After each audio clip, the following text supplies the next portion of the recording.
And that's a ritual, and maybe you have a ritual about you go to your parents' house for Sunday dinner or whatever it is, you do things a certain way. Well, you can do that with your relationship just by a couple of easy rituals. We do one every morning, while we're having breakfast or just before or just after breakfast, but before we go to work, we take 30 seconds I tell Judith, my wife, how much I love her and how much I care for her, and how beautiful she is and how she turns me on and how I want to play with her titties and how, just silly stuff.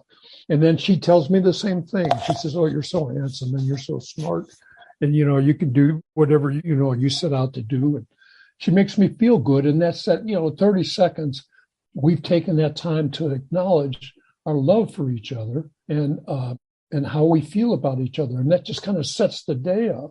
And then we do another little ritual at the end of the day while we're having dinner at night. I call it the evening news. We say, well, how was your day? And fine is not the right answer. She wants to know, where did you go? Who did you talk to? What did you work with? What did you work on? What did you do? What was hard? What was good? What was bad? Everything. And it doesn't really matter. Because here's the thing guys don't understand about women. Yeah, they love to talk.